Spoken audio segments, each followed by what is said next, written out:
पूरे संसार का चेतन तत्व परमात्मा है कि उसी को तुम ब्रह्म जानो। उसके लिए ईशोपनिषद में और अद्भुत ढंग से कहा गया, सपर्यगा शुक्रमकायम अव्रणम अस्नाविरम शुद्धम अपाप विद्धम कविर मनीषी परिभू स्वयंभू याता तथ्यतो अर्थान व्यदधा शाश्वती समाभ्य। वह जो सब जगह पहुंचा हुआ है और सब चीजों को अपने अंदर छिपाए हुए है, सारा जगत जिसके अंदर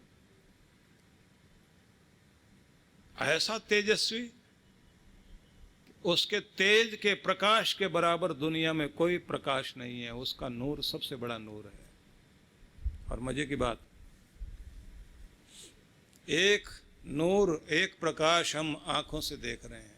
आपकी आंखें काम करती हैं उस प्रकाश के कारण ही, जो दुनिया में सूरज के द्वारा, चांद के द्वारा, अग्नि के द्वारा प्रकट होता है। एक ज्योति और है जो आपकी आंखों में दी गई।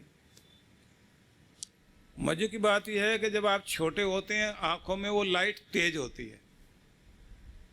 जैसे जैसे आपकी आयु बढ़ती जाती है अंदर वाली लाइट कम होती जाती है और आप बाहर की लाइट बढ़ाते जाते हैं। लैंप लगा के देखेंगे, बचपन में हम लोग संध्या वंदन करते थे, रात्रि में चांद की चांदनी में बैठकर मोटे अक्षरों वाली पुस्तक लेकर, क्योंकि पूरे मंत्र आते नहीं थे, पुस्तक सामने रखकर पढ़ रहे हैं और संध्या वंदन कर रहे हैं। घर के लोग आकर कहते थे लैंप जलाओ, आंखें खराब हो जाएंगी। और कुछ बड़े लोग आकर आश्चर्य करते थे, कैसे पढ़ पा रहे हो, इसमें तो कुछ दिखाई नहीं देता। उस समय आंखें ही ऐसी होती हैं आपकी कि अंदर ज्योति बढ़ी हुई होती है, बाहर हल्की रोशनी, जिस रोशनी को रोशनी भी नहीं कहा जाता, उसमें भी देख लेते हो, अब उसमें भी पुस्तक पढ़ लेते हो। और जैसे जैसे आपकी आयु बढ़ती चली गई, अंदर की लाइट कम कर दी, बाहर की लाइट बढ़ा रहे हैं, आप बढ़ाते जा रहे हैं।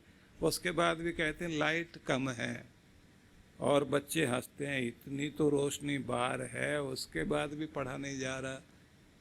ध्यान रखना, लाइट अंदर की और बाहर की दोनों जो बराबर करे, और जब कभी कम करे, ज़्यादा कर दे, वो खेल खेलने वाला भी अद्भुत परमात्मा ही है। उसके इस लाइट का चमत्कार तो देखिए, अगर अंदर की रोशनी बिल्कुल कम कर दी तो बाहर की रोशनी काम नहीं आती। हाँ, ये भी सच है, अंदर लाइट पूरी हो और बाहर लाइट बिल्कुल ना हो तो भी हमें दिखाई नहीं देता। तब हम क्या करते हैं, तब आंख की ज्योति के सहारे नहीं चलते, तब मन की ज्योति के सहारे चलते हैं, या तो आवाज के सहारे। याज्ञवल्क्य ऋषि हुए, याज्ञवल्क्य से किसी ने पूछा कि बताओ, जब आदमी के सामने सूरज की रोशनी नहीं होती तब वो किससे देखता है? बताया गया तब वो चंद्रमा की ज्योति से देखता है। चंद्रमा की ज्योति भी नहीं हो तब बोले तब अग्नि की ज्योति से देखता है। अग्नि की ज्योति भी नहीं हो तब किससे देखता है व्यक्ति? तो कहा गया तब वो ध्वनि की ज्योति से देखता है, आवाज से। आवाज की भी एक दुनिया है ना, शब्दों का, ध्वनि का संसार। ध्यान कराते हैं तो उस समय ये कहा जाता है कि आंखें बंद करके एक बार अपने कानों में वो आवाजें सुनना शुरू करो, बचपन से लेकर अब तक जो तुमने सुनी। पहली बार माँ ने लाड से जब तुम्हें पुकारा था, उस आवाज को याद करो।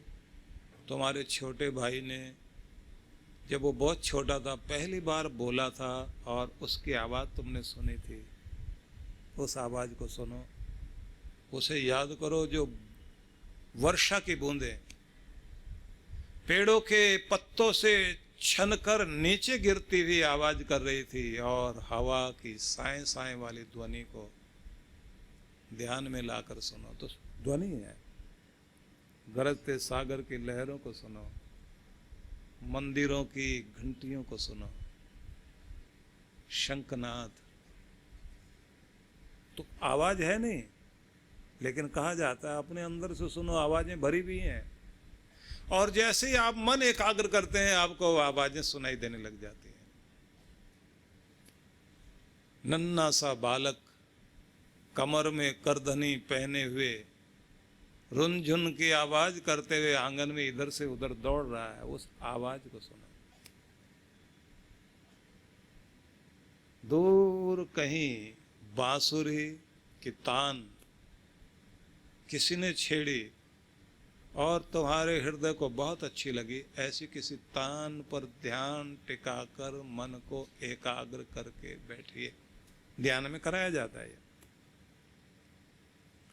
कि थोड़ी देर अपने चित्त में बसी हुई आवाजों को अपने चेतन मन के साथ जोड़कर एकाग्रता धारण कीजिए। तुम्हारी एकाग्रता बनते तुम उस शक्ति की तरफ जाने लग जाते हो जो इस पूरे संसार को ज्योति देती है। वो शक्ति अद्भुत है ये।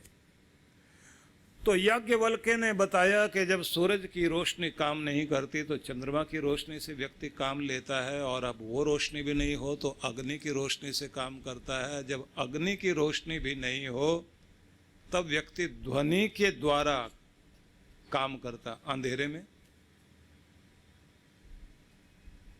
जंगल है, अंधेरा हो गया, आपको सोचता कुछ नहीं,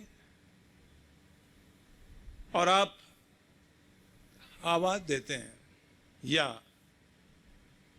जंगल में आप अपने घर के पास में थोड़ी दूर खड़े हुए थे, लाइट वहां तक पहुंची हुई थी और अचानक लाइट चली गई और आपके सारे रास्ते खो गए, और आपको लगता कहीं गड्ढे में ना गिर जाएं, कहीं चोट ना खा जाएं।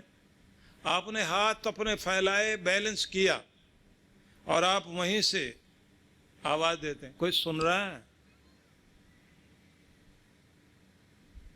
दिखाई नहीं दे रहा, अंधेरा बहुत है। तो घर का कोई आदमी अपने वहीं बैठे बैठे बाहर की तरफ थोड़ा सा झांक कर कहता है, चले आओ मेरी आवाज के सहारे। तो बोलते रहना तो वो भी आवाज देता रहेगा, इधर आप धीरे धीरे उस आवाज की तरफ आ रहे हैं, चले हुए। तो आवाज, ध्वनि, ज्योति बन गई। पूछा गया अगर ये भी ना हो तो तब कैसे देखता आदमी? कितनी ज्योतियां मनुष्य के जीवन में। तब कहा गया स्पर्श की ज्योति से व्यक्ति देखता है। स्पर्श की ज्योति क्या है? छूते हुए, चीजों को छूते हुए। लकड़ी भी हाथ में ली हुई है तो लकड़ी को, लाठी को जमीन पर गड़ाते हुए उससे अनुभूति करते हुए कि यहाँ नरम जमीन है या कठोर जमीन है, या इधर उधर हाथ लगाएगा कहीं कोई खंबा तो नहीं है, गड्ढा तो नहीं है। उस स्पर्श की ज्योति से अनुभव करता करता व्यक्ति अपने गंतव्य की तरफ जाता। पूछा अगर ये भी नहीं काम करे तब कहा गया मन की ज्योति से। अपने मन से अंदाज लगाता है व्यक्ति और फिर चलता है। पूछा गया अगर ये भी खो जाए, मन भी इतना बेचैन हो, नहीं कुछ सोचता हो, तब क्या करेगा व्यक्ति? आखिर में याज्ञवल्क्य ने कहा कि आखिर में तो एक ही शक्ति है, आत्मा की ज्योति से ही इंसान देखा करता है। आत्मा की ज्योति सबसे बड़ी ज्योति है। भारतीय संस्कृति यज्ञ की संस्कृति है, और इस संस्कृति में सब कुछ प्राप्त करने के लिए यज्ञ करने का विधान माना गया है। आनंद धाम आश्रम में प्रत्येक वर्ष की तरह इस बार भी श्री गणेश लक्ष्मी यज्ञ का आयोजन है, जिसका अर्थ हुआ कि शक्ति भी, सुमति भी और समृद्धि भी, तीनों शक्तियों को, तीनों कृपाओं को, तीनों प्रकार के आशीर्वादों को प्राप्त करने का एक सुंदर अवसर हमें आज के इस माहौल में, इस दौर में बहुत आवश्यकता है।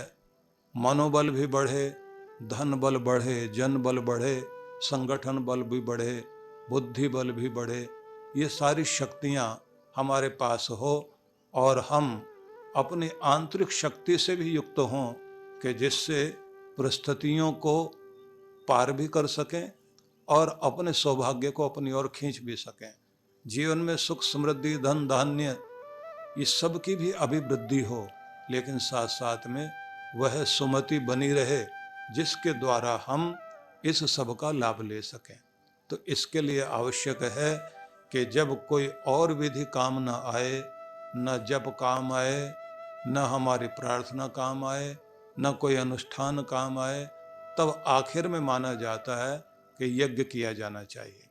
तो यज्ञ करने के लिए फिर ऐसा अवसर जहाँ यज्ञों की हर दिन आहुति, यज्ञों के द्वारा आहुति हर दिन दी जाती है, ऐसा स्थान, ऐसी तपोभूमि, ऐसी यज्ञ भूमि, आनंद धाम की भूमि, जहाँ पर हमारे वटुक ब्रह्मचारी हर दिन यज्ञ करते हैं, जहाँ पर हर दिन पाठ होता है, हर दिन भगवान का अभिषेक होता है, हर दिन ही यहाँ साधना होती है।